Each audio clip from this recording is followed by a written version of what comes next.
Hello everyone, मैं हूं आपका मौसर फ्रॉम लर्नर्स वर्ल्ड एकेडमी। तो बच्चों, आज हम लोग अपना स्टार्ट करने वाले हैं वही बोर्ड बूस्टर सीरीज़ के important derivation for class 12th। हमारा चैप्टर नंबर 1 एंड 2 हमने कंप्लीट कर लिया था। आज हम स्टार्ट करेंगे chapter number 3, that is our electric current. ठीक है, तो चैप्टर नंबर 1 और 2 जिसने वीडियो नहीं देखी है तो वो उसको ज़रूर देख लें, because don't go to your board exams without watching this series. It is going to help you a lot. तो बच्चों, ये आपके लिए बहुत हेल्पफुल रहने वाला है, इसको अच्छे से देखें। Chapter 1, chapter 2, now we are going to start chapter number 3, that is our electric current. ठीक है, so this is our chapter number 3, that is current electricity. ठीक है, तो क्लास चैप्टर नंबर 3 को स्टार्ट करने से पहले हम कुछ बेसिक टर्म्स के बारे में बात करेंगे जो यहाँ डेरिवेशंस में जगह जगह यूज़ होंगे। जैसे हमारा यूज़ होगा इलेक्ट्रिक करंट, तो उसके बारे में बेसिक्स पता होना चाहिए। करंट डेंसिटी होगा, रेजिस्टेंस होगा, रेजिस्टिविटी होगा, उसके बाद हमारे पास कहीं कहीं कंडक्टिविटी आएगा। तो ये सारे जो बेसिक टर्म्स आएंगे, है ना, तो इनको थोड़ा सा एक बार पढ़ लेते हैं, समझ लेते हैं, फिर हम अपने डेरिवेशंस को स्टार्ट करेंगे। ठीक है, तो क्लास यहाँ पर हमें पहले समझना है व्हाट इज़ इलेक्ट्रिक करंट। तो जो हमारे पास सॉलिड्स होते हैं, मटेरियल्स होते हैं, हम उनको 3 कैटेगरी में रखते हैं। एक कैटेगरी होती है कंडक्टर, एक होते हैं इंसुलेटर, और एक होते हैं हमारे पास सेमीकंडक्टर्स। कंडक्टर कौन होंगे? जिससे इलेक्ट्रिसिटी इजीली पास हो जाए, यानी जिसमें चार्ज फ्लो कर सके, क्योंकि इलेक्ट्रिक करंट क्या होता है? Flow of charge. तो अगर किसी मटेरियल से चार्ज आसानी से फ्लो कर रहा है, ठीक है ना, तो या जिस इजीली फ्लो कर रहा है, इसका मतलब क्या है बच्चों?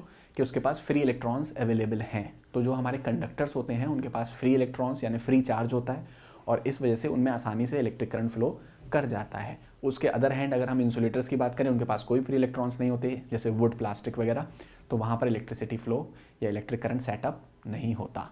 ठीक है, तो हम बात करते हैं व्हाट इज इलेक्ट्रिक करंट। तो एक ही लाइन में अगर बोले द फ्लो ऑफ चार्ज, है ना, तो जब चार्ज फ्लो करता है ना, चार्ज मोशन में आता है ना, किसी वायर के अंदर किसी पर्टिकुलर डायरेक्शन में, तो हम बोलते हैं उस वायर में कौन सेटअप कर गया? Electric current. The flow of charge is what we call electric current. तो बच्चों, अब अगर हम एक वायर को जूम करके देखें, ठीक है, तो अगर बच्चों एक वायर को जूम करके देखोगे तो कुछ बड़ा इस तरह से दिखाई देगा। ठीक, अब हमने क्या करा? हमने इसको एक सेल से कनेक्ट कर लिया। किससे कनेक्ट कर लिया बच्चों? एक सेल से। ठीक है, तो यहाँ हमने इसको एक सेल से कनेक्ट करा, बहुत बढ़िया। ये सेल का पॉजिटिव, ये सेल का निगेटिव हो गया। ठीक, अब क्लास यहाँ देखेंगे हम लोग, ये पॉजिटिव, ये निगेटिव, ये पोटेंशियल डिफरेंस कितना? V। ये वाला एंड तो हमारा पॉजिटिव से कनेक्ट है, तो ये पॉजिटिव की तरह बिहेव करा। ये वाला एंड हमारा नेगेटिव से कनेक्ट है, तो ये नेगेटिव की तरह बिहेव करा। कंडक्टर है, कंडक्टर के पास फ्री इलेक्ट्रॉन्स होते हैं, तो ये हमारे फ्री इलेक्ट्रॉन्स हो गए।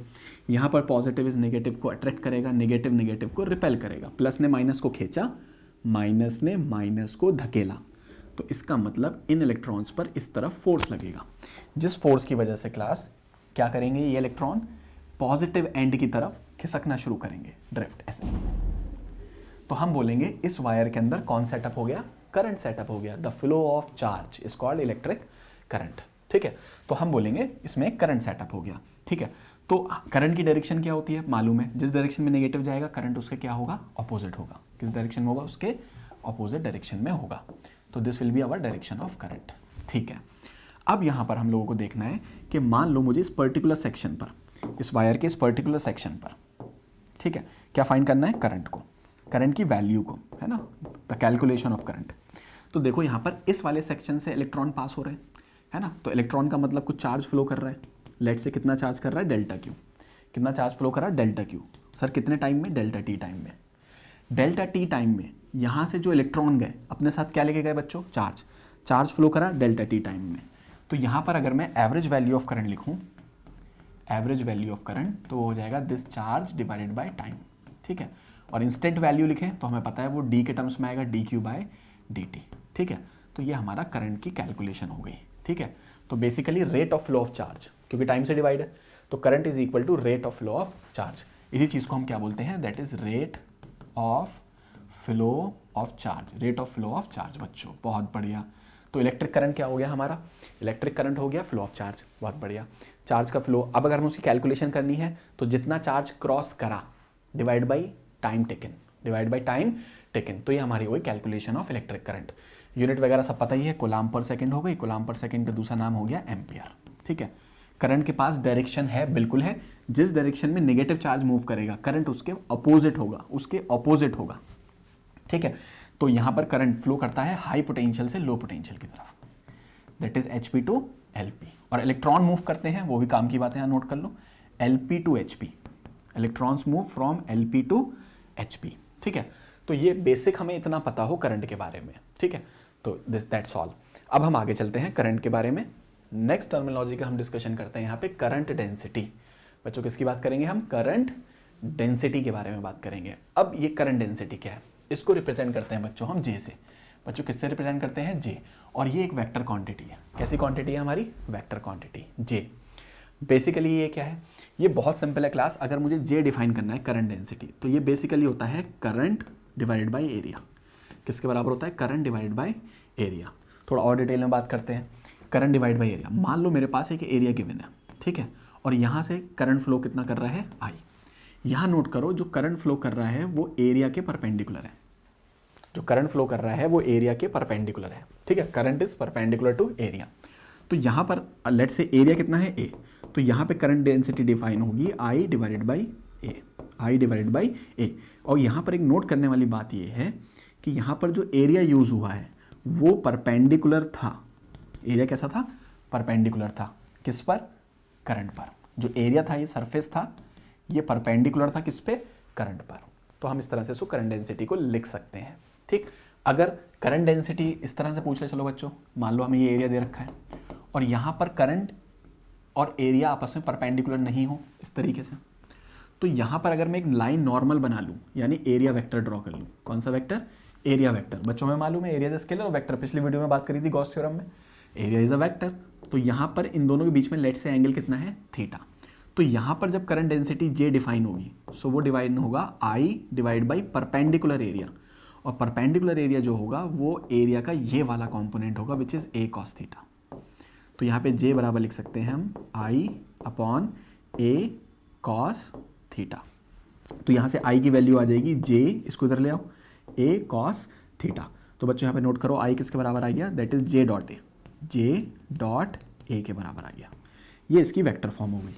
करंट को हम वेक्टर फॉर्म में भी लिख सकते हैं। ये डॉट प्रोडक्ट होगा किसका? Current density with area vector. Current density with area vector, यानी करंट डेंसिटी भी हमारा एक वेक्टर क्वांटिटी है दैट इज जे, और एरिया तो हमें पता ही है पहले से, that is our vector quantity that is A vector, ठीक है। तो इस तरह से भी हमें याद रखना है कि जब अगर एरिया जो दे रखा है हम लोगों को वो करंट पर नॉर्मल यानी परपेंडिकुलर नहीं हो, तो formula will be J A cos theta, यानी I divide by A cos theta, ठीक है। तो बस इतना बेसिक यहीं तक रखेंगे इसके अंदर, और डिटेल में नहीं जाएंगे। मैं फिर बोल रहा हूँ डेरिवेशन की सीरीज है, बस टर्मिनोलॉजी पता होनी चाहिए। What is current? Flow of charge is what we call current. What is the calculation of current? Charge divide by time. What is current density? एक वेक्टर क्वांटिटी है, और ये होता है current divided by area. Current divided by area, that's it. बस इतना हमें terminology पता होनी चाहिए। नेक्स्ट चलेंगे हम लोग ओम्स लॉ की तरफ। तो ये तो 10th में भी था अपना ओम्स लॉ। ओम्स लॉ कौन सी इक्वेशन है? V इक्वल्स आई आर, यानी जो वायर के अंदर करंट होगा वो डायरेक्टली प्रोपोर्शनल होगा किसके? वोल्टेज, पोटेंशियल डिफरेंस जो वायर के अक्रॉस लगा हुआ है। चलो हल्का सा इसको समझ लेते हैं क्लास। तो बच्चों फिर फटाफट हम लोग क्या बनाते हैं? एक वायर को बनाते हैं। वायर को देखते हैं जूम करके, थोड़ा बड़ा करके, तो ऐसे सिलेंड्रिकल ट्यूब टाइप दिखेगा। वायर बना हुआ है मेटल का। मेटल में होते हैं लार्ज नंबर फ्री इलेक्ट्रॉन। जी सर बिल्कुल होते हैं large number of free electrons. तो फटाफट हमने इसको एक सेल से कनेक्ट कर दिया। ये सेल का पॉजिटिव एंड हो गया और ये सेल का हमारा नेगेटिव एंड हो गया। जी सर, जिसकी वजह से यहाँ पर ये हमारा कैसे बिहेव कर रहा है? Like a positive, like a negative. This is positive and this is our negative. तो यहाँ पर इन इलेक्ट्रॉन्स पर फोर्स लगता है इस डायरेक्शन में। जी सर बिल्कुल लगता है। प्लस माइनस को खींचता है, जिसकी वजह से इलेक्ट्रॉन ड्रिफ्ट करते हैं इस डायरेक्शन में, यानी पॉजिटिव एंड की तरफ। तो करंट सेटअप होता है इस तरफ। बच्चों कितना करंट सेटअप होता है हमारा यहाँ पर? That is I, opposite to flow of electrons. अब यहाँ पर पोटेंशियल डिफरेंस कितना दे रखा है हम लोगों को? V। तो क्लास एक बात समझ लो, दिस V का मतलब है high potential minus low potential, ठीक है। ये V का मतलब है पोटेंशियल डिफरेंस, ठीक है। तो ओम्स लॉ बोलता है जो करंट सेटअप हुआ I, वो डायरेक्टली प्रोपोर्शनल होगा V के, यानी V प्रोपोर्शनल हो गया I के। प्रोपोर्शनैलिटी हटेगा, कांस्टेंट आएगा R is the proportionality constant. तो यहाँ से हमें ओम्स लॉ मिल गया V इक्वल्स IR, और R is the proportionality constant, और इसका नाम होता है रेजिस्टेंस। बच्चों क्या नाम होता है? रेजिस्टेंस नाम होता है, ठीक है। अभी इसके बारे में बात करेंगे। और तो ये इक्वेशन हमें ध्यान रखनी है ओम्स लॉ के अंदर, which is V equals IR। Current is directly proportional to voltage applied across the end of the conductor, ठीक है। अब यहाँ पर एक बात ध्यान रखनी है हल्की सी और, कि रेजिस्टेंस किसके बराबर होगा? V अपॉन I के, ठीक है। तो रेजिस्टेंस ये रेशियो होता है जो कि कांस्टेंट है, ठीक है। ये रेजिस्टेंस टेम्परेचर पे डिपेंड करता है। किस पे डिपेंड करता है? टेम्परेचर पर। इसलिए जब हम ओम्स लॉ लिखते हैं वहाँ टेम्परेचर को क्या मान के चलते हैं? कांस्टेंट मान के चलते हैं। बस छोटी सी बात है, बता दी, ठीक है। चलो, तो पहला टर्म क्लियर है हमारा, what is electric current, flow of charges, what we call electric current. तो हमारा इलेक्ट्रिक करंट क्लियर है बच्चों। फिर हमने करंट डेंसिटी के बारे में बात करी, which is J equals I divided by area. Third हमने बात करी Ohm's law, which is V equals IR। 3 terminologies हो गई। नेक्स्ट चलेंगे, हमें 3 टर्म और समझने हैं, resistance, resistivity and conductivity. Again this is our derivation series, है ना। बस टर्मिनोलॉजी को समझ लेना है, रिकॉल कर लेना है क्या होता है। तो रेजिस्टेंस क्या होता है हमारे पास? तो रेजिस्टेंस को याद करो, हम इस तरह से बनाते हैं, है ना, ठीक। तो रेजिस्टेंस बेसिकली क्या होता है? जब किसी वायर या मटेरियल से इलेक्ट्रॉन्स या चार्ज फ्लो करता है, तो वो जो इलेक्ट्रॉन या जो चार्ज फ्लो कर रहा है वो मल्टीपल टाइम्स कोलिजन होते हैं उसके मटेरियल के अंदर। मटेरियल में आयंस भी होते हैं, उन आयंस के साथ ये चार्ज, ये जो इलेक्ट्रॉन्स हैं फ्री, कोलिजन करते हैं, जिसकी वजह से उनके फ्लो को अपोज होता है, मुश्किल होती है, परेशानी होती है। इसी मुश्किल परेशानी का नाम है रेजिस्टेंस। सिंपल लैंग्वेज में, जब किसी वायर से कोई चार्ज फ्लो करेगा, फ्री इलेक्ट्रॉन्स मूव करेंगे, तो उनके कोलिजन होंगे, उन्हें मुश्किल होगी, और इसी मुश्किल, इसी अपोज, इसी हिंड्रेंस का दूसरा नाम है रेजिस्टेंस, ठीक है। तो रेजिस्टेंस का सिंबल ये रहेगा, हमें मालूम है, बिल्कुल ठीक बच्चों। अब हमने क्या करना है यहाँ पर? रेजिस्टेंस। अब रेजिस्टेंस का एक फॉर्मूला याद रखना है हमें कि रो L divided by A. Sir ये कहाँ से आया? तो याद करो, हमने 10th में भी पढ़ा है ये कि रेजिस्टेंस हमारा 4 बातों पे डिपेंड करता है। एक बात करता है length of the wire, length of the wire पे। अब लेंथ ऑफ द वायर हमारा कितना? L हो गया बच्चों, और ये होता है directly proportional to the length of the wire, बिल्कुल सही, नंबर 1। नंबर 2 ये होता है एरिया ऑफ क्रॉस सेक्शन के, area of cross section, area of cross section के। Sir area of cross section क्या मतलब? देखो, मान लो अगर मैं फिर से एक वायर को जूम करके देखूं, ठीक है, तो ये वाला जो एरिया है, this is our area of cross section A, और ये वायर की दे रखी है हम लोगों को लेंथ। तो रेजिस्टेंस इसके डायरेक्टली प्रोपोर्शनल है, और इसके डायरेक्टली होता है इन्वर्सली बच्चों, इन्वर्सली होता है एरिया ऑफ क्रॉस सेक्शन के। That is our equation number 2। तीसरी चीज़ और डिपेंड करता है एक नंबर, दैट इज टेम्परेचर पर करता है, और नंबर 4 करता है नेचर ऑफ द मटेरियल, यानी अलग अलग मटेरियल का रेजिस्टेंस अलग अलग होगा, ठीक है बच्चों। बहुत बढ़िया। इन दोनों को कंबाइन करते हैं तो हमें क्या मिलता था? That is R proportional L divided by A। Proportionality का साइन हटेगा, constant rho L by A। तो क्लास यहाँ पर हमारे पास रेजिस्टेंस का फॉर्मूला आ गया, R equals rho L by A। थोड़ा तेज रखेंगे स्पीड को, रीजन 10th में भी पढ़ा है, डेरिवेशन सीरीज है, ठीक है। तो हमने रेजिस्टेंस के बारे में बात कर ली, डायरेक्टली प्रोपोर्शनल लेंथ के है, इन्वर्सली प्रोपोर्शनल है एरिया के। एरिया कम करोगे रेजिस्टेंस ज़्यादा, लेंथ ज़्यादा करोगे रेजिस्टेंस ज़्यादा, टेम्परेचर और नेचर पे करता है। ये फॉर्मूला हमें याद रखना है। बहुत बढ़िया, ठीक है। तो रेजिस्टेंस भी निमट गया हमारा, ये रहा बच्चों। अब चलते हैं हम रेजिस्टिविटी की तरफ। तो रेजिस्टिविटी क्या है बेसिकली? तो रेजिस्टिविटी के बारे में बात करें तो बच्चों, रेजिस्टिविटी भी रेजिस्टेंस है। सर ये क्या बात हुई? लेकिन यहाँ पर कुछ स्पेसिफिक है। सर स्पेसिफिक क्या है? तो क्या सवाल भी बन सकते हैं, MCQ टाइप या वेरी शॉर्ट में पूछ लेगा, तो थोड़ा ध्यान से देखो। तो मान लो हम लोगों को एक वायर दे रखा है, क्या दे रखा है बच्चों? एक वायर दे रखा है। सर बहुत बढ़िया, ठीक है, वायर दे रखा है, जूम करके देख लिया,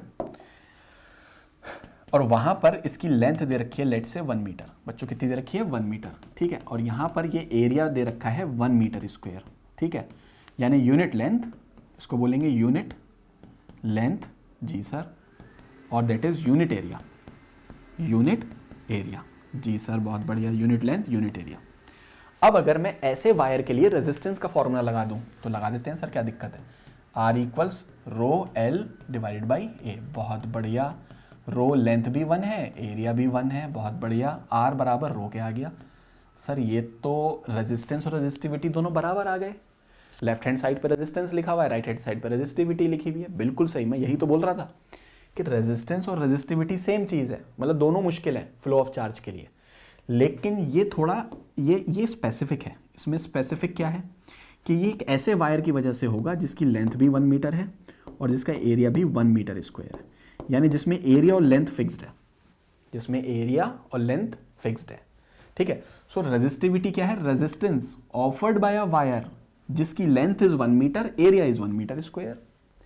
तो it is the resistance offered by a wire जिसकी लेंथ 1 मीटर है और जिसका एरिया 1 मीटर स्क्वायर होगा। ठीक है, तो ये स्पेसिफिक है। इसी वजह से यहाँ पर एक इंपॉर्टेंट बात बनती है जो हम समझ सकते हैं अभी, कि रेजिस्टिविटी लेंथ पे भी डिपेंड नहीं करती और रेजिस्टिविटी एरिया पे भी डिपेंड नहीं करती। ना तो ये लेंथ पे डिपेंड करती है और ना ही ये एरिया पे डिपेंड करती है। एरिया लेंथ को चेंज करोगे, रेजिस्टिविटी पे कोई फर्क नहीं आएगा। तो ये सिर्फ दो बातों पे डिपेंड करती है, नेचर पे डिपेंड करती है मटेरियल के और टेम्परेचर पर करती है। तो क्लास ये भी टर्मिनोलॉजी हो गई। इसके बाद एक अगली टर्मिनोलॉजी वहां स्लाइड पे लिखी हुई थी, दैट इज कंडक्टिविटी, है ना। तो कंडक्टिविटी बहुत सिंपल, को सिग्मा से रिप्रेजेंट करेंगे and it is reciprocal of resistivity. Resistivity का उल्टा, यानी रेजिस्टिविटी मुश्किल है किसके लिए, करंट को फ्लो कराने के लिए वायर के थ्रू। तो कंडक्टिविटी क्या है, आसानी है। तो जितनी ज्यादा रेजिस्टिविटी उतनी कम कंडक्टिविटी, जितनी कम रेजिस्टिविटी उतनी ज्यादा कंडक्टिविटी। तो दोनों अपोजिट है। ये फ्लो ऑफ करंट की आसानी है, ईज है, और ये फ्लो ऑफ करंट की मुश्किल है, अपोज है। तो जाहिर सी बात है दोनों अपोजिट है। मुश्किल आसानी नहीं है, आसानी मुश्किल नहीं है, दोनों अलग ही चीज़ है, दोनों एक दूसरे का अपोजिट है। ठीक है, इसलिए इन्वर्सली प्रोपोर्शनल, बात खत्म। तो बच्चों ध्यान से देखो, हमने पिछली वाली स्लाइड में 3 बातें करनी थी। रेजिस्टेंस हल्का सा याद करा, रेजिस्टिविटी याद करी, कंडक्टिविटी याद करी, व्हाट इज इलेक्ट्रिक करंट याद करा, करंट डेंसिटी याद करी। सॉरी, 5 बातें याद कर ली, बहुत बढ़िया सर। तो क्या हम डेरिवेशन की तरफ चल सकते हैं? तो हाँ, बिल्कुल उम्मीद है हम डेरिवेशन की तरफ जा सकते हैं। ड्रिफ्ट वेलोसिटी वाला करना है और relation between current and drift velocity. तो पहले ड्रिफ्ट वेलोसिटी के बारे में बात करेंगे। तो बच्चों हाईली इंपॉर्टेंट है ये डेरिवेशन, ठीक है, बहुत ध्यान से देखना है। और इसमें कुछ इंपॉर्टेंट जो टर्म्स हैं, जो सवाल और भी बन सकते हैं, वो भी बताता चलूंगा। ठीक है, तो ड्रिफ्ट वेलोसिटी के बारे में हमें बात करनी है। तो इसको समझने के लिए फिर से एक वायर बनाते हैं क्लास। वायर को अगर हम जूम करके देखें बच्चों, तो कुछ ऐसा दिखेगा। जी सर, घर में जो वायरिंग है वो कुछ ऐसी है। उसके बाद बच्चों हमने क्या करा, यहाँ पर इसको पॉजिटिव एंड से कनेक्ट करा, इसको नेगेटिव एंड से कनेक्ट करा। ठीक है सर, ये सेल के पॉजिटिव से कनेक्ट है, वी पॉजिटिव, ये सेल के नेगेटिव से है, वी नेगेटिव। तो यहाँ पर इलेक्ट्रॉन्स है हमारे पास। जी सर, बिल्कुल इलेक्ट्रॉन्स हैं। ये इलेक्ट्रॉन्स को खींचेगा, प्लस माइनस धकेलेगा, तो ये इधर मूव करेंगे। जी सर, बिल्कुल मूव करेंगे। जब ये मूव करेंगे तो यहाँ करंट सेटअप होगा। जी सर, करंट सेटअप होगा। कितना करंट सेटअप हुआ? आई। ठीक है ना। अब यहाँ पर जो ड्रिफ्ट वेलोसिटी है हमारे पास, तो ये जो फोर्स लगा इन पर, ये देखो बच्चों, ये फोर्स लग रहा है ना। तो ये फोर्स जो लग रहा है यहाँ पर इन इलेक्ट्रॉन्स पर, इस फोर्स की वजह से धीरे धीरे ड्रिफ्ट कर रहे हैं। ये इलेक्ट्रॉन्स रुके हुए खिसक रहे हैं क्लास, ड्रिफ्ट कर रहे हैं। किसकी तरफ ड्रिफ्ट कर रहे हैं? Positive end of the wire, positive end of the wire. तो ये जो एवरेज वेलोसिटी होती है जिससे इलेक्ट्रॉन धीरे धीरे ड्रिफ्ट कर रहे हैं towards the positive end of the wire, इस खिसकने को, इस एवरेज वेलोसिटी जिससे खिसक रहे हैं, इसी को बोलते हैं ड्रिफ्ट वेलोसिटी। तो व्हाट इज ड्रिफ्ट वेलोसिटी, ये पूछ सकता है। तो this is average velocity with which the electrons are drifted towards the positive end of the conductor. बस ये समझ लेना है। तो पहले ड्रिफ्ट वेलोसिटी समझ में आ गई। जी सर, इस ड्रिफ्ट वेलोसिटी के डेरिवेशन को स्टार्ट करने से पहले मैं 2 तरह से बात करूंगा। एक तब जब कंडक्टर इलेक्ट्रिक फील्ड के अंदर रखा हुआ है, यानी कंडक्टर के अंदर इलेक्ट्रिक फील्ड है, यानी कंडक्टर सेल से कनेक्ट है। और एक बार जब कंडक्टर सेल से कनेक्ट नहीं है, यानी उसके अंदर इलेक्ट्रिक फील्ड 0 है। ठीक है, इन दोनों के बारे में बात करेंगे, फिर डेरिवेशन पर आएंगे। तो पहले हम स्टार्ट करते हैं यहाँ पर, लेट्स से नंबर 1, जब इलेक्ट्रिक फील्ड 0 है, यानी विदाउट सेल, यानी वायर सेल से कनेक्ट नहीं है। चलो देखते हैं, ये हमारा वायर जूम करके देखा, बहुत बढ़िया। ठीक है बच्चों, तो ये हमारा वायर रेडी हो गया। अभी यहाँ पर इलेक्ट्रिक फील्ड 0 है, मतलब ये सेल से कनेक्ट नहीं है बच्चों, ये सेल से कनेक्ट नहीं है। ठीक है, अब जब इलेक्ट्रिक फील्ड 0 है क्लास, तो यहाँ पर अगर हम नोट करें तो जो हमारा फ्री इलेक्ट्रॉन्स है, यहाँ पर एक फ्री इलेक्ट्रॉन्स है ना, बहुत सारे, एक है बहुत सारे सर, ये रहा फ्री इलेक्ट्रॉन। तो अगर मैं तुमसे पूछूं ये फ्री इलेक्ट्रॉन्स क्या कर रहा होगा, तो बच्चों यहाँ पर ये फ्री इलेक्ट्रॉन रेस्ट पर होगा, मोशन में होगा। तो आंसर है ये फ्री इलेक्ट्रॉन मोशन में होगा। अगरचे सेल नहीं लगा हुआ, इलेक्ट्रिक फील्ड 0 है, लेकिन फिर भी ये मोशन में होगा। क्यों मोशन में होगा? थर्मल एनर्जी, क्योंकि किसी टेम्परेचर पर है, टेम्परेचर रूम टेम्परेचर पर है लेट्स से, तो इसके पास थर्मल एनर्जी होगी, और उस थर्मल एनर्जी की वजह से इलेक्ट्रॉन रेस्ट पर होगा, मोशन में होगा। तुम्हारा आंसर है सर ये मोशन में होगा, बिल्कुल सही बात है। तो लो, ये रहा इलेक्ट्रॉन, अब ये मोशन में होगा, अब ये चलना शुरू करेगा। तो मैंने बताया ये कोलिजन करेगा, दूसरे इलेक्ट्रॉन्स के साथ भी करेगा, और क्रिस्टल के अंदर जो उनके आयंस हैं, उनके साथ भी कोलिजन करेगा। तो ये चलेगा, कोलिजन करेगा, कोलिजन के बाद रुक जाएगा, फिर उठेगा थर्मल एनर्जी की वजह से, फिर चलेगा, फिर कोलिजन, रुक जाएगा। तो अगर तुम ध्यान से देखो तो ये हमारा पहला कोलिजन, ये दूसरा कोलिजन, तो ये इस तरीके से ऊबड़ खाबड़ मूव करेगा, जिगजैग, अजीबोगरीब, उठा चला टक्कर, उठा चला टक्कर, उठा चला टक्कर, ये होता रहेगा इस बेचारे के साथ। तो यानी जो हमें लग रहा है ना स्ट्रेट लाइन में चल रहे हैं, ऐसा नहीं है, बेचारा जिगजैग चल रहा है, उठा चला टक्कर, उठा चला टक्कर, उठा चला फिर टक्कर, रुक गया, फिर उठा फिर चला फिर टक्कर, रुक गया, बिकॉज ऑफ सेल या थर्मल एनर्जी, थर्मल एनर्जी। तो ये सब हो गया क्लास, ठीक है। अगर मैंने इस इलेक्ट्रॉन को कोई भी टाइम दिया, लेट्स से डेल्टा टी, तो मैंने एक बहुत इंपॉर्टेंट बात नोट करी, सब फोकस करेंगे, वो ये कि जहां ये स्टार्टिंग पॉइंट था इसका इनिशियल, और जो इसका फाइनल पॉइंट है वो सेम लाइन पर लाई कर रहा था। यानी इस क्रॉस सेक्शन से थोड़ी देर के लिए इधर उधर हुआ, लेकिन किसी पर्टिकुलर टाइम में अगर मैं चेक करूं तो ये ना तो राइट साइड खिसक रहा, ड्रिफ्ट कर रहा, ना लेफ्ट साइड ड्रिफ्ट कर रहा, ना राइट साइड जा रहा ना लेफ्ट साइड जा रहा, ठीक है ना। तो इसकी ड्रिफ्ट जीरो है, यानी इसका डिस्प्लेसमेंट जीरो है, ना राइट साइड है ना लेफ्ट साइड है। तो इसका मतलब अगर इसकी ड्रिफ्ट जीरो है, लेट्स से डेल्टा एक्स, तो अगर मैं इस ड्रिफ्ट को टाइम से डिवाइड करूं, that is our drift velocity, तो वो हमारी ड्रिफ्ट वेलोसिटी जीरो आ गई। इसको सिंपल लैंग्वेज में बोलें, ना ये राइट साइड खिसक रहा ना ये लेफ्ट साइड खिसक रहा, ड्रिफ्ट नहीं हो रही, तो ड्रिफ्ट वेलोसिटी जीरो हो गई। तो अगर इलेक्ट्रिक फील्ड जीरो है, यानी कोई सेल नहीं है, तो इलेक्ट्रॉन किसी पर्टिकुलर साइड पर ड्रिफ्ट नहीं करता। क्या इलेक्ट्रॉन रेस्ट पर होता है? नहीं, इलेक्ट्रॉन मोशन में होता है because of the thermal energy, ठीक है। अब यहां पर एक चीज पूछ सकता है, अगर उस थर्मल एनर्जी की वजह से जो स्पीड है, जो वेलोसिटी है, अगर उसकी एवरेज वैल्यू निकालें तो वो जीरो आएगी। वेलोसिटी की एवरेज वैल्यू क्यों जीरो आएगी? क्योंकि रैंडम डायरेक्शन में मूव कर रहा है, तो एक वेलोसिटी अगर ऊपर की तरफ होगी तो एक नीचे की तरफ होगी, तो वो पेयर में कैंसिल हो जाएगी। एक राइट साइड होगी तो एक लेफ्ट साइड होगी, पेयर में कैंसिल हो जाएगी। लेकिन अगर हम एवरेज निकालें किसका? स्पीड का, वेलोसिटी नहीं, वेलोसिटी का मैग्नीट्यूड, यानी स्पीड का एवरेज वैल्यू निकालें तो जीरो नहीं आएगा। यहां से सवाल बन सकता है एमसीक्यू में, तो मैं फटाफट समराइज कर देता हूं 30 सेकंड में सारी बात। हमने एक कंडक्टर देखा, कंडक्टर के पास large number of free electrons, without cell, without electric field. वो इलेक्ट्रॉन्स चल रहे थे, रुके हुए थे? चल रहे थे sir, because of which energy? Thermal energy. ये स्ट्रेट लाइन में चल रहे थे, जिगजैग चल रहे थे, जिगजैग चल रहे थे। क्या ये किसी पर्टिकुलर डायरेक्शन में ड्रिफ्ट कर रहे थे? आंसर है नो, क्योंकि ये किसी पर्टिकुलर डायरेक्शन में ड्रिफ्ट नहीं कर रहे थे, तो इनकी ड्रिफ्ट वेलोसिटी जीरो। लेकिन अगर इनकी थर्मल स्पीड की बात करें तो नॉन जीरो, और थर्मल वेलोसिटी की बात करें तो थर्मल वेलोसिटी जीरो आएगी, एवरेज वैल्यू। क्यों आएगी थर्मल वेलोसिटी? थर्मल वेलोसिटी की एवरेज वैल्यू जीरो, क्योंकि ये रैंडमली मूव कर रहे हैं, ठीक, यहां तक बात है। अब हम आगे की तरफ चलते हैं। मान लो मैं इसी कंडक्टर को विद इलेक्ट्रिक फील्ड ले आऊं, बच्चों किसके साथ ले आऊं? With electric field. Let's say इधर देखो, तो इसको अगली स्लाइड पे कर लेते हैं, ठीक है। तो हम लोग फिर से इसको ले आए, वायर को बड़ा करके देखा, जूम करके, ठीक है सर। उसके बाद ऐसे करके अब हमने क्या करा, यहाँ पर इसको एक सेल से कनेक्ट कर लिया। ये सेल का पॉजिटिव, ये सेल का नेगेटिव। सर बहुत बढ़िया, ये पॉजिटिव सेल का विच इज़ वी पॉजिटिव, ये सेल का negative which is V negative, ठीक है। यहाँ एक पोटेंशियल डिफरेंस हो गया विच इज़ वी, ठीक है सर। यहाँ ये पॉजिटिव है और बच्चों ये वाला एंड हमारा कैसा है? नेगेटिव। तो यहाँ एक इलेक्ट्रिक फील्ड होगी पॉजिटिव से नेगेटिव की तरफ, यानी कंडक्टर के अंदर अब एक इलेक्ट्रिक फील्ड है। ये भी इंपॉर्टेंट है भाई, हमने इलेक्ट्रोस्टैटिक्स में पढ़ा था, electric field inside a conductor is zero. तो वो इलेक्ट्रोस्टैटिक में था, स्टैटिक जब चार्ज रेस्ट पर था। लेकिन जब किसी वायर से करंट फ्लो करता है तो कंडक्टर के अंदर फील्ड जीरो नहीं होती है, इलेक्ट्रिक फील्ड होती है। ये रही पॉजिटिव से नेगेटिव। अब यहाँ पर ध्यान से देखो, यहाँ इस बार इलेक्ट्रिक फील्ड जीरो है, नॉन जीरो है? तुम बोलोगे सर यहाँ इलेक्ट्रिक फील्ड इस बार नॉन जीरो है, ठीक है। अब यहाँ पर एक फ्री इलेक्ट्रॉन है, लेट्स से ये, ठीक है, एक होगा, बहुत सारे हैं। अब जरा इसके बारे में बात करते हैं। अब अगर तुम इसको ध्यान से देखो तो यहाँ इस बार इस पर एक फोर्स लग रहा है F।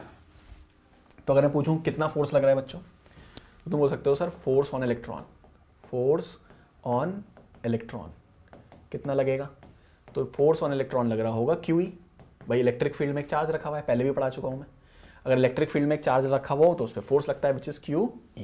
बहुत बढ़िया। तो यहाँ पर फोर्स जो लग रहा होगा वेक्टर फॉर्म में अगर हम निकालें तो वो हो जाएगा चार्ज ऑन इलेक्ट्रॉन -E और इलेक्ट्रिक फील्ड, ठीक है, इतना फोर्स लग रहा होगा। अब अगर मैं इस फोर्स को मास से डिवाइड कर दूं तो ये एक्सेलरेशन हो जाएगा इलेक्ट्रॉन पे लगने वाला, तो कितना हो जाएगा -E/m। तो अगर हम बात करें इस इलेक्ट्रॉन पे कितना एक्सेलरेशन होगा तो ये होगा -E electric field divided by m। ठीक है, ये आगे काम आएगा, इसको इक्वेशन नंबर 1 बना के छोड़ देते हैं बच्चों। ठीक, तो ये इक्वेशन नंबर 1 आ गई। इस इलेक्ट्रॉन पे लगने वाला फोर्स डिवाइडेड बाय मास यानी उसका एक्सेलरेशन क्या होगा। अब हम बात करते हैं इस इलेक्ट्रॉन के बारे में। देखो तुम्हें पता है थर्मल एनर्जी की वजह से इसका मोशन रैंडम है। ठीक, तो चलो बनाते हैं वही मोशन। तो ये चला, टक्कर, रुक गया, उठा, चला, टक्कर, रुक गया। तो इस तरीके से हो रहा होगा बच्चों, ठीक है ना। तो क्लास ऐसे हो रहा है, देखो ये। अब फाइनली मैंने अगर किसी टाइम डेल्टा टी में नोटिस करा, कितने टाइम में नोट करा क्लास हमने, डेल्टा टी टाइम में, तो हमने नोट करा ये इसकी इनिशियल पोजीशन थी, ये इसकी फाइनल, कि ये धीरे धीरे डिस्प्लेसमेंट कर रहा है। यहां पर ड्रिफ्ट होने लगी बच्चों, क्या होने लगी, ड्रिफ्ट। ये धीरे धीरे खिसकने लगा। किधर खिसक रहा है, towards the positive end of the conductor या opposite to electric field, toward the positive end of the conductor या ऑपोजिट टू इलेक्ट्रिक फील्ड। ये हो गई हमारी ड्रिफ्ट। और इसी ड्रिफ्ट को अगर हम टाइम से डिवाइड कर लें तो that is our drift velocity VD. तो इस बार ड्रिफ्ट वेलोसिटी जीरो नहीं होगी। पिछले वाले केस में ड्रिफ्ट वेलोसिटी कितनी थी, जब इलेक्ट्रिक फील्ड जीरो थी तो जीरो थी। अब की बार ड्रिफ्ट वेलोसिटी जीरो नहीं होगी, होगी कुछ। अब उसी का डेरिवेशन करना है हमें, ठीक है। तो ये ड्रिफ्ट वेलोसिटी, ये एवरेज वेलोसिटी निकालनी है हमें। अब इसके लिए हम कैसे करेंगे, देखो इसके लिए जरा इसको रीसाइज करते हैं बच्चों, इसको साइड में भेजते हैं पहले। तो इसके लिए हम क्या करेंगे, 11th में तुमने एक इक्वेशन सुनी होगी, v = u + at, equation of motion, बस उसका यूज करेंगे और निपटा देंगे इसको, ठीक है। चलो ये इधर आ गया। अब देखो हमने क्या करना है क्लास, एक एक करके। यहां पर नोटिस करो ये इसका फर्स्ट कोलिजन है, क्या ध्यान समझना, कौन सा कोलिजन है, फर्स्ट कोलिजन है, ये इसका पहला कोलिजन है, ठीक है। तो मान लो इसकी टक्कर से ठीक पहले यहां पर ये वाली, ये मैं इसको अलग से बना देता हूँ। फॉर एग्जाम्पल देखो डायग्राम को ऐसे है, इस तरह से फॉर एग्जाम्पल ये मूव कर रहा है, ठीक है। चलो ये इसका फर्स्ट कोलिजन हुआ, कौन सा कोलिजन हुआ, फर्स्ट। तो ये इसकी स्टार्टिंग वेलोसिटी इनिशियल, ये इसकी फाइनल वेलोसिटी u1 v1 और एक्सेलरेशन वो लिखा हुआ है, ठीक है। ये हो गया, इसमें इसको टाइम लगा t1, यानी पहली टक्कर में जो टाइम लगा दैट इज t1। तो इसकी इक्वेशन क्या बनेगी, v = u + a, टाइम कितना लगा t1, इक्वेशन नंबर फर्स्ट। अब देखो ये इस तरफ चला, ये इसकी दूसरी टक्कर है, फर्स्ट सेकंड। इसकी इनिशियल वेलोसिटी क्या रही होगी, थर्मल एनर्जी की वजह से u1 और फाइनल वेलोसिटी इसको बोल दिया v2। तो फिर इक्वेशन लगा दो, v2 = u2 थर्मल एनर्जी की वजह से plus a t1 t2, equation number second. अब देखो यहां के बाद बच्चों ये इसका थर्ड कोलिजन है, कौन सा कोलिजन है, थर्ड कोलिजन है। तो ये इनिशियल रफ्तार कितनी रही होगी, u3 और फाइनल टक्कर से ठीक पहले कितनी रही होगी, v3। फिर लगा दो सेम, v3 u3, एक्सेलरेशन कितना a, टाइम इसमें कितना लगा थर्ड वाले में, t3। समझ लो t1 किसका टाइम है, time for first collision, t2 first के बाद जो सेकंड कोलिजन हुआ उसका टाइम, t3 सेकंड के बाद जो थर्ड कोलिजन हुआ इसके बीच का टाइम। ऐसे लास्ट वाला कोलिजन बोल दो vn, so it will be un + a tn, equation fourth nth जो भी है, इन सबको ऐड ऑन कर लो। So it will be v1 v2 + v3 plus कहाँ तक vn, ठीक है बच्चों। इनको ऐड कर लिया LHS को, ऐसे RHS को ऐड करो तो ये हो जाएगा u1 + u2 + u3 कहाँ तक, un तक, ठीक है। यहाँ पर a कॉमन आ जाएगा, देखो ध्यान से, यहाँ से सब में से a कॉमन आ रहा है, तो यहाँ पे क्या बचेगा, t1 + t2 + t3 कहाँ तक, tn तक। ये आ गया बच्चों, सबको ऐड कर लिया, एडिंग 1 2 3 4, ठीक है बच्चों, बहुत बढ़िया। अब आगे चलते हैं, ठीक है। अब बच्चों इसी इक्वेशन को अगर हम डिवाइड कर ले n से, नंबर ऑफ कोलिजन से, किससे डिवाइड कर ले, नंबर ऑफ कोलिजन्स n से, तो यहां पर देखो तुम्हें ऐसा नहीं लग रहा कि सर ये तो एवरेज वेलोसिटी लिखी हुई है, और यही एवरेज वेलोसिटी को हमने ड्रिफ्ट वेलोसिटी बोला था, average velocity with which electrons are drifted towards the positive end of the conductor, ठीक है। तो इस चीज का हमने नाम दे दिया vd, ड्रिफ्ट वेलोसिटी। ये तो हम फाइंड कर रहे हैं डेरिवेशन में, बहुत बढ़िया क्लास। ये जो एनर्जी है, इनिशियल एनर्जी जो है, इलेक्ट्रॉन चला, टक्कर, रुक गया, रुकने के बाद उठा फिर चला, तो इसको फिर उठकर चलाने वाला कौन है, थर्मल एनर्जी। और थर्मल एनर्जी की वजह से एवरेज वेलोसिटी पिछली स्लाइड में बताई मैंने, थर्मल वेलोसिटी की एवरेज वैल्यू 0, तो ये हमारी कितनी हो जाएगी 0 हो गई सर, बहुत बढ़िया। एक और अंदर क्या बचा, अब इस चीज को ध्यान से देखो क्लास, ये टाइम दे रखा है between the collisions, successive collision, एक के बाद एक होने वाली टक्कर के बीच का टाइम है या उसकी एवरेज वैल्यू है, तो तुम बोलोगे सर ये तो एवरेज वैल्यू है, तो इस एवरेज वैल्यू को हमने नाम दिया नया, that is tau, and this tau is called relaxation time. ये भी क्लास बहुत काम की बात है, पूछ सकता है पेपर में, रिलैक्सेशन टाइम, ठीक है ना।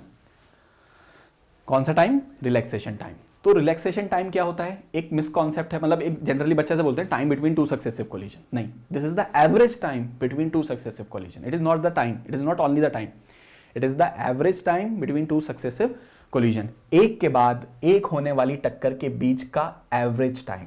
तो क्लास हमारे पास ये इक्वेशन आ गई, ठीक है, तो हम इसको यहां लिख लेते हैं, हमें फाइनली वीडी मिल गया, that is a tau, sir बिल्कुल ये मिल गया हमें। अब बस बिल्कुल डेरिवेशन के लास्ट में आ गए, ए की वैल्यू पुट कर देनी है यहां से। तो जैसे ही हम यहां पर ए की वैल्यू पुट करेंगे तो देखो बच्चों हमारा फाइनल रिजल्ट कितना आएगा, तो हमारा वीडी कितना आ रहा था, दैट इज ए टॉ। अब हम यहां ए की वैल्यू पुट करेंगे, that is E M tau. तो यहां से हमारी ड्रिफ्ट वेलोसिटी आ जाएगी which is minus E M tau, ठीक है ना, ये आ गई बच्चों। अगर क्लास इसकी मैं सिर्फ वैल्यू लिखूं, फॉर एग्जांपल इसकी सिर्फ वैल्यू लिखे हम ड्रिफ्ट वेलोसिटी की, VD will be E M tau, ऊपर वाली तो इसकी वेक्टर फॉर्म है, ठीक है। अच्छा, ये माइनस क्या सिग्निफाई कर रहा है, क्या बताना चाह रहा है कि जो ड्रिफ्ट वेलोसिटी होगी और जो इलेक्ट्रिक फील्ड होगी वो अपोजिट डायरेक्शन में होगी, और वो है भी, देखो यहां देखो इलेक्ट्रिक फील्ड किधर है, राइट साइड है सर, बिल्कुल ठीक बात, और ये खिसक किधर रहा है, लेफ्ट साइड, ये इसकी ड्रिफ्ट वेलोसिटी इस साइड, ठीक है ना, जिस साइड फोर्स लग रहा है उधर खिसक रहा है हल्के हल्के, ठीक है ना, तो दोनों की डायरेक्शन सेम अपोजिट है सर, अपोजिट है इसलिए वो बीच में माइनस आ रहा है, ठीक है। तो यहां पर हमें ड्रिफ्ट वेलोसिटी का क्या मिल गया बच्चों, फाइनल रिजल्ट मिल गया, that is what is drift velocity का formula, final answer E M tau, E M tau, ठीक है। ये कौन है, drift velocity, charge on electron, electric field, mass, relaxation time, and what is relaxation time, time between two successive collisions. तो ये derivation जो है क्लास हमारे पास ड्रिफ्ट वेलोसिटी का, ये हाईली इंपॉर्टेंट है, ठीक है। तो इसको ध्यान करके जरूर करके चले जाना है इसको। तो कैसे करेंगे सर वहां पे स्टार्ट, तो वो पिछला केस हमें डिस्कस नहीं करेंगे, बस हम ये डायग्राम बनाएंगे और इस डायग्राम के साथ ये पूरा लिख डालेंगे, ठीक है। अब हम आगे चलते हैं, देखो नेक्स्ट क्या है हमारे पास, तो नेक्स्ट हमारे पास डेरिवेशन आता है बच्चों, that is relation between current and drift velocity, relation between current and drift velocity. तो बताओ बच्चों क्या रहेगा relation between current and drift velocity, हमें प्रूफ क्या करना है, तो हमें प्रूफ करना है यहाँ पर आई और वीडी के बीच में रिलेशन, और ये रिलेशन होता है हमारा आई equals A N E VD. चलो बात करते हैं इस बारे में। तो क्लास हम लोगों को टू प्रूफ, तो बेसिकली बच्चों हमें प्रूफ क्या करना है, तो हमें प्रूफ करना है that is current I equals A N E V D, ये प्रूफ करना है, बिल्कुल करेंगे प्रूफ, ठीक है। तो यहां पर एक काम करते हैं हम लोग, फिर से वो बना लेते हैं बच्चों, क्या बना लेते हैं, एक वायर को जूम करके देखते हैं। तो चलो अगर हम वायर को जूम करके देखेंगे तो बच्चों वायर कुछ इस तरीके का दिखेगा, बिल्कुल ठीक। हमने इसको सेल से कनेक्ट करा, ये पॉजिटिव और ये इसका नेगेटिव, बहुत बढ़िया। यहाँ पर हमारे पास large number of free electrons होंगे, बिल्कुल सही बात, पूरे वायर के अंदर ये हमारे पास इलेक्ट्रॉन्स हैं, ठीक है, बहुत बढ़िया। अब ध्यान से देखो, ये एंड हमारा वी पॉजिटिव है, ये वाला एंड हमारा वी नेगेटिव है, एक इलेक्ट्रिक फील्ड है पॉजिटिव से नेगेटिव की तरफ, बिल्कुल सर, एक पॉजिटिव से नेगेटिव की तरफ इलेक्ट्रिक फील्ड है, ये रही वो, ठीक है। तो चलो ये इलेक्ट्रिक फील्ड आ गई, कितनी आ गई, ई आ गई। ये इलेक्ट्रॉन यहाँ रुके हुए ड्रिफ्ट कर रहे हैं आगे, खिसक रहे हैं, ठीक है। कितनी वेलोसिटी से सर, अब तो पता लग गई वीडी से, कितने से कर रहे हैं, वीडी से, ठीक है। करंट किधर सेटअप होगा, इस डायरेक्शन में, ठीक है। लो ये रहा करंट, तो यहाँ पर एक करंट सेटअप होगा, कितना सेटअप होगा बच्चों, आई, ठीक है। अब देखो क्लास, यहां पर हमें आई equals A N E V D को प्रूफ करना है। इस वाले सेक्शन को ध्यान से देखो, तो ये पूरा इलेक्ट्रॉन से भरा हुआ है, ठीक है, ये वाला सेक्शन पूरा इलेक्ट्रॉन से भरा हुआ है, ये इलेक्ट्रॉन रुके हुए हैं, चल रहे हैं सर, चल रहे हैं। अब अगर एक 10 रुपए का सिक्का ₹10 का सिक्का इमेजिन करो और वो आगे की तरफ मूव कर रहा हो ऐसे करके, तो वो स्पेस में क्या बनाता हुआ जाएगा, एक ट्यूब बनाता हुआ जाएगा। क्या बनाता हुआ जाएगा, एक ट्यूब। तो बच्चों यहां पर भी क्या होगा, ये जो इलेक्ट्रॉन्स हैं ये आगे की तरफ मूव करेंगे, तो यहां रास्ते में क्या बनाते हुए जाएंगे, एक ट्यूब सी बनाते हुए जाएंगे। ये इलेक्ट्रॉन रुके हुए चल रहे हैं सर, ये तो चल रहे हैं भाई, कितने से चल रहे हैं सर, ये VD से चल रहे हैं, बहुत बढ़िया। कितना टाइम दिया, डेल्टा टी। डेल्टा टी में ये इलेक्ट्रॉन यहाँ होंगे, यहाँ पहुँच जाएंगे, यहाँ पहुँच जाएंगे। रास्ते में क्या बनाते हुए जाएंगे, एक सिलेंड्रिकल ट्यूब। क्या ये लेंथ बता सकते हो, बिल्कुल। डिस्टेंस बराबर स्पीड इंटू टाइम। स्पीड कितनी है, VD। टाइम कितना है, डेल्टा टी, तो ये लेंथ आ गई। सर इसका एरिया लेट कर लो, कितना, A। तो क्या तुम इसका वॉल्यूम बता सकते हो मुझे बच्चों, what will be its volume. चलो इसका वॉल्यूम बता दो, तो तुम बोलोगे सर इसका वॉल्यूम होगा area into length. Area into length पहले भी बता चुका हूं, सिलेंड्रिकल ट्यूब का वॉल्यूम क्या होता है, एरिया इंटू लेंथ। एरिया कितना, A, और लेंथ कितनी है इसकी, VD into delta T. Sir volume क्यों फाइंड कर रहे हो, अभी बताता हूं, वॉल्यूम क्यों फाइंड कर रहा हूं। इसको इक्वेशन बना के छोड़ देंगे, ठीक। तो यहां इलेक्ट्रॉन्स थे, चल रहे थे, रुके हुए थे, चल रहे थे सर, चल रहे थे, तो हवा में क्या बनाते जा रहे थे, एक ट्यूब। उस ट्यूब की लेंथ कितनी, VD डेल्टा टी, बहुत बढ़िया। एरिया कितना, A, तो इस ट्यूब का वॉल्यूम कितना, एरिया इंटू लेंथ। ऐसा क्यों करा, ऐसा इसलिए करा कि हमने यहां इस मटेरियल की, ये जो वायर है, इसकी एक छोटी प्रॉपर्टी डिफाइन करी, छोटा n। एक प्रॉपर्टी डिफाइन करी, छोटा n। सर ये प्रॉपर्टी कौन है, this is number of electrons, free electrons per unit volume. Number of free electrons, ध्यान से सुनो, पर यूनिट वॉल्यूम, यानी ये है छोटा n is number of electrons divide by volume. तो सर यहां से तुम्हें नंबर ऑफ इलेक्ट्रॉन्स मिल सकते हैं, बिल्कुल मिल सकते हैं। तो अगर मैं n निकाल लूं तो स्मॉल n की मल्टीप्लाई वॉल्यूम से करूंगा, बिल्कुल सर। अब ध्यान से देखो, नंबर ऑफ इलेक्ट्रॉन्स निकाल रहा हूं, क्या निकाल रहा हूं मैं, number of electrons, number of electrons. चलो तो यहां स्मॉल n तो ऐसे ही रहेगा, वॉल्यूम मैंने यहां से लिख लेना है from equation first, that is A VD delta T. तो इट्स इक्वेशन नंबर सेकेंड। हमने नंबर ऑफ इलेक्ट्रॉन्स भी निकाल लिए। सर नंबर ऑफ इलेक्ट्रॉन्स क्यों निकालना चाह रहे हैं आप, मैं ऐसा इसलिए कर रहा हूं बच्चों कि नंबर ऑफ इलेक्ट्रॉन मुझे पता लग गया, तो मुझे क्वांटाइजेशन ऑफ चार्ज से मालूम है कि charge equals NE, charge equals NE, sorry बच्चों, charge equals NE, quantization of charge. तो यहां से जो चार्ज होगा वो number of electrons multiplied by E। तो इसको एक काम करो, कैपिटल N लिखो, कभी स्मॉल n से तुम धोखा खा जाओ। Number of electrons into E। अब यहां ध्यान से देखो, नंबर ऑफ इलेक्ट्रॉन्स तो सर ये लिखा हुआ है, क्या लिखा हुआ है, N multiplied by A VD delta T. Sir ये कहां से आया, ये रहा, तो नंबर ऑफ इलेक्ट्रॉन्स निकाला था ना, कैपिटल N, ये वैल्यू यहां पर मैंने लिख दी पूरी, और मल्टीप्लाइड बाई E। तो इक्वेशन नंबर थर्ड, मुझे चार्ज मिल गया। अब सर चार्ज मिलने से क्या फायदा होगा, करंट मुझे पता है, स्टार्टिंग वाली स्लाइड में बताया मैंने, charge divide by time, charge divide by time.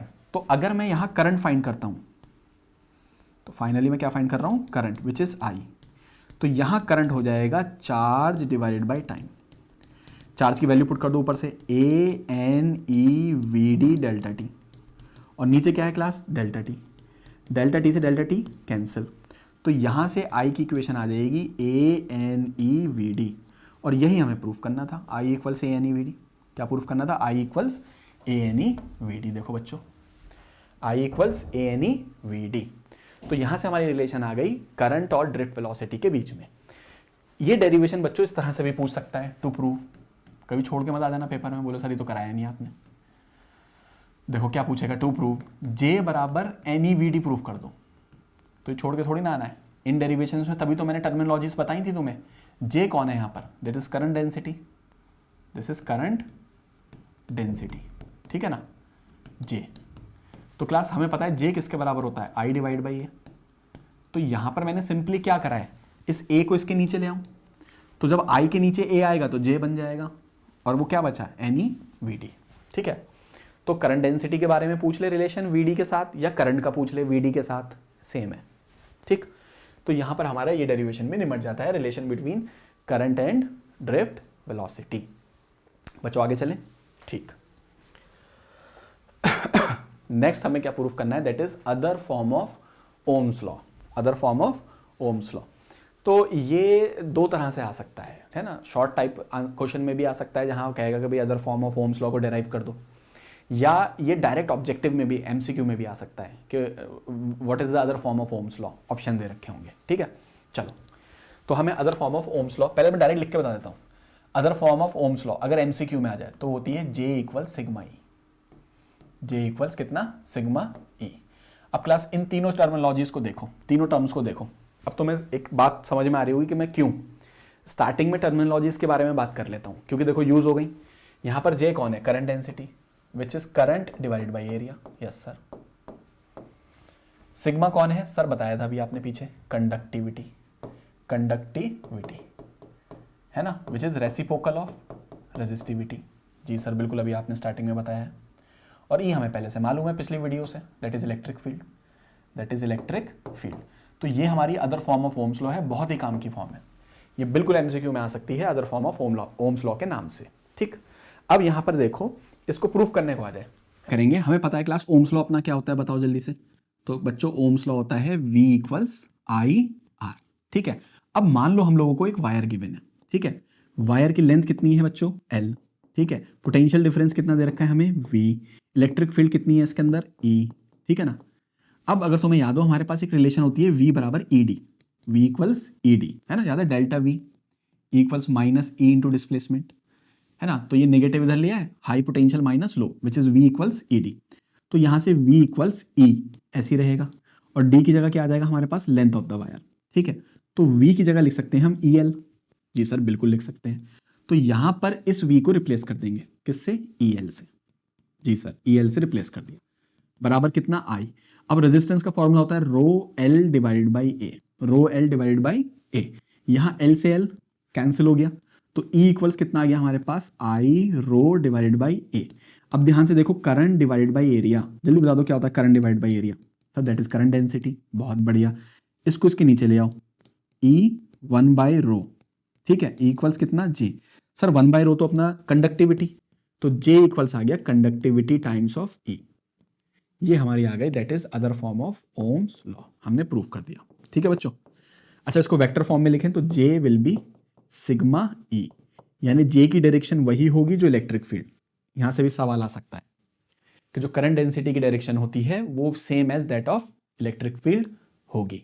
तो एक छोटा सा डेरिवेशन था, आगे चलते हैं। ठीक है, अब नेक्स्ट देखो क्या बोल रहा है, रिलेशन बिटवीन, ये भी क्लास पूछा गया है पहले बोर्ड के पेपर्स में, अगर तुम PYQs देखोगे तो ये मिलेगा तुम्हें वहां पर, पहले पेपर में पूछा गया है। That is you have to derive relation between, पहला क्या है, रेजिस्टिविटी। तो रेजिस्टिविटी तो अपनी रो हो गई, बिल्कुल सर।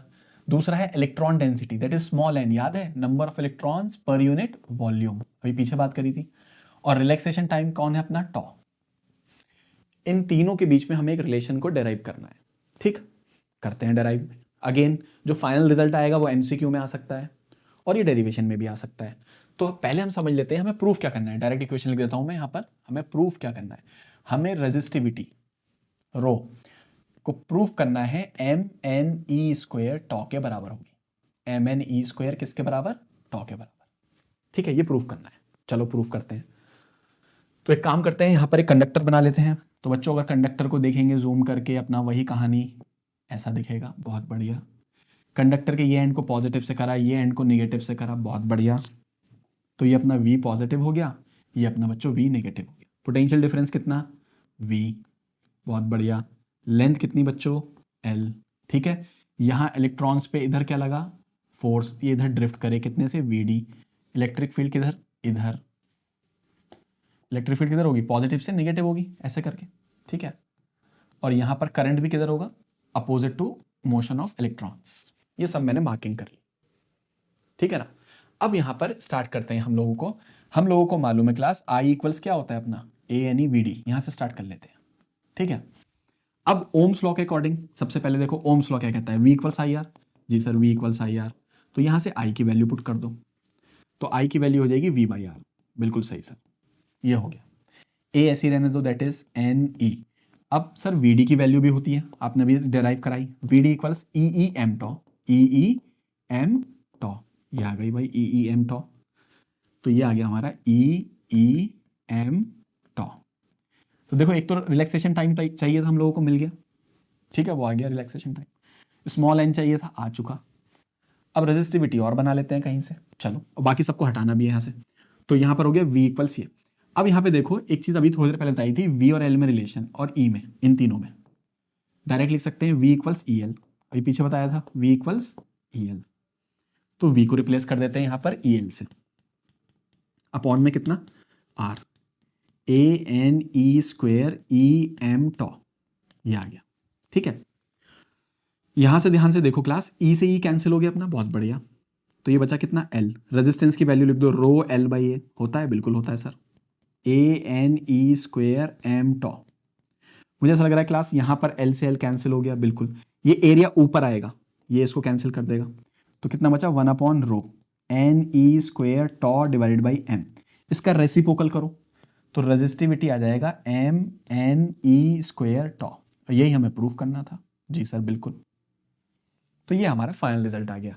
हाँ, यहां से कंडक्टिविटी भी प्रूफ करा सकता है। देखो ये 1/रो किसके बराबर होगा, conductivity will be N E square tau divided by M. ऐसा भी हो सकता है, कोई दिक्कत नहीं। तो ये कंडक्टिविटी के साथ हो गया, ये रेजिस्टिविटी के साथ हो गया, बहुत आसान है, ठीक है ना। तो इसको एक बार हमें लिख के देख लेना है। ये एमसीक्यू में आ सकता है, ये डेरिवेशन में आ सकता है। बहुत बढ़िया।